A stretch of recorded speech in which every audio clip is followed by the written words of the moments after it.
WFYI podcast brought to you by Bloomington, Indiana, an American college town offering food and drink, college sports, outdoor activities, live music, cool art, and good times daily. Everyone is welcome in Bloomington. More information at visitbloomington.com. This is WFYI News Now. It's May 13th, and I'm Drew Dudlin. On today's show, new tools to help people plan for extreme heat, more spots are open for teachers who need literacy training, and professional soccer fans want the best possible outcome for Indy 11 as Major League Soccer conversations move forward. And the only way that's going to happen is if we all do that and put our egos aside and put the money aside and figure out what's best for Indianapolis. Those stories coming up, but first, the City of Indianapolis and a local nonprofit last week made two announcements around the city's Pacers Bikeshare program. Indianapolis Cultural Trail, which runs the program, unveiled a fleet of electric assist bikes. Mayor Joe Hogsett highlighted the project's impact on the environment. This is just one more step on our quest toward a cleaner, healthier, and more mobile city. At launch, there will be 325 e-bikes around the city. The bikes have an electric pedal assist designed to make riding them easier and an electric display to check your speed. The city also announced a free annual pass that allows residents to use these new e-bikes, as well as the regular bikes that are part of the Pacers Bikeshare program. You can register for the pass, called Indy Rides Free, at pacersbikeshare.org. With it, you can get unlimited 30-minute trips for 1 year. After 30 minutes, there's a 25-cent per minute fee. And the Centers for Disease Control and Prevention has released new tools to help people plan for extreme heat across the country. As Side Effects Public Media's Ben Thorpe reports, the goal is to address a rising number of heat-related emergency room visits and deaths in recent years. 70 people died in the Midwest from exposure to excessive heat in 2018. That number increased by around 70% in 2022, according to the CDC. Scientists say climate change is causing more intense and frequent heat waves. Dr. Ari Bernstein is the director of the National Center for Environmental Health at the CDC. He says the new heat tools are aimed at getting regions that historically have not had to worry about hot temperatures to begin taking their impact on health more seriously. And, I grew up in the Midwest, and, people take cold temperatures pretty darn seriously. Not so much for heat. The CDC's tools include a heat risk forecast tool, links outlining medications that could put you at a higher risk during a heat wave, and a list of actions individuals can take to stay cool. I'm Ben Thorpe, Side Effects Public Media.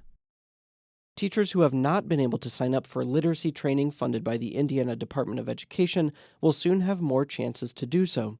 Indiana Public Broadcasting's Kirsten Adair reports the IDOE announced more spots are open for free training through a Keys to Literacy program. The IDOE announced the course in March as part of an effort to train teachers in the science of reading. A new law requires pre-K, elementary, and special education teachers to receive a literacy endorsement that aligns with the science of reading over the next few years when they renew their licenses. Indiana Secretary of Education Katie Jenner says nearly 12,000 teachers registered for the Keys to Literacy training in recent weeks. There were about 2,400 spots available for spring and summer courses this year when the training was announced. I saw some people jokingly say it's harder to get signed up for this than get Taylor Swift tickets. Yes. It was. More than 10,000 additional spots have already been added, and Jenner says the upcoming fall and spring cohorts will also expand to train more educators. For Indiana Public Broadcasting, I'm Kirsten Adair. And for our final story today, the future of the Indy 11 soccer team and the 11 Park Stadium development is uncertain after a recent announcement that the city will seek a Major League Soccer team. Loyal Indy 11 fans have been sidelined following the news. WFYI's Jill Sheridan sat down with Brickyard Battalion President David Zimba, who says he still has hope, but says it hasn't been an easy week. The last 10 days have been incredibly stressful, anxiety-filled for not only myself, but also for all the fans that I represent. The Brickyard Battalion represents about 3,000 or 4,000 people, and so it's a big job that I have. I didn't expect this when I took it over in January, but here I am, and I'm doing the best I possibly can. And I think there's a way forward. We just have to see if we can get there. So talk about the Brickyard Battalion for people that don't know. You've created a brand, and this is a real fan base for Indy 11. Correct. So the Brickyard Battalion started in 2011, so 2 years before the team actually announced and came here. The Brickyard Battalion was actually formed in order to provide an atmosphere that was attractive to professional soccer. And we worked hand in hand with the City of Indianapolis during those 2 years to create that atmosphere. And lo and behold, Mr. Ostermer and Indy 11 came. We've built this culture and community around the club and the crest and the colors. And so it's a family at this point. And so we take this incredibly seriously because it's our community and it's our thing. You know, in generally speaking, in the world, the supporter groups feel like the club is theirs, and the owners and whomever else touches it on a high level are just custodians of that club. So, ultimately the goal has been for Indianapolis, for Indy 11, to become an MLS team. Can you talk a little bit about, how that works? You bet. So we've known for a very long time. In fact, it was one of the first conversations the battalion had with Mr. Ostermer was that his goal, his dream was to make this an MLS franchise. And so we knew eventually this conversation was going to happen. And honestly, you don't build a 20,000-seat stadium without that sort of intention at heart. And we were prepared for that when that step came. Unfortunately, the timeline has moved up expeditiously at this point.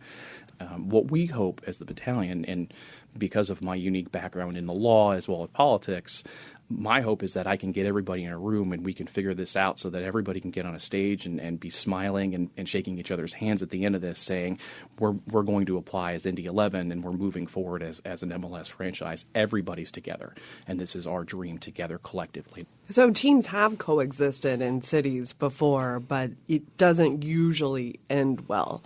Is that correct? What we've seen in the 5 instances that has happened here in the United States where there was a USL team and MLS decided to provide a franchise to that city, in all 5 of those situations, the USL club actually went away. It didn't coexist.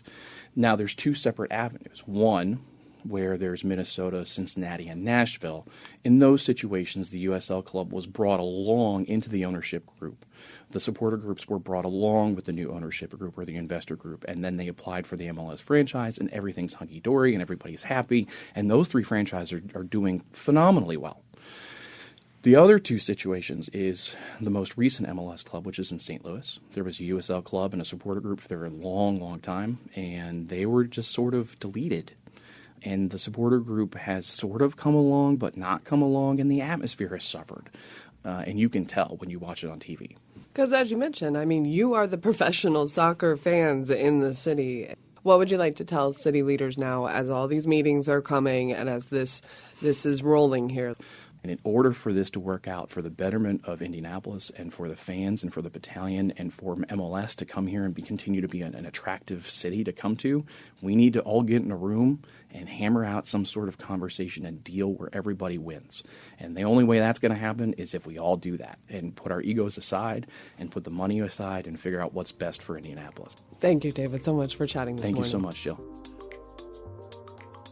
That's all for today's episode of WFYI News Now. Our podcast is produced by the following people who live in your community: Aubriana Herron, Kendall Antron, who composed the music for this podcast, and me, Drew Dodlin. Our news director is Sarah Neal Estes. If you liked today's episode, remember to subscribe and share, and follow WFYI on Instagram, Facebook, and YouTube to check in on our newsroom throughout the day. Thanks for listening. We'll be back tomorrow.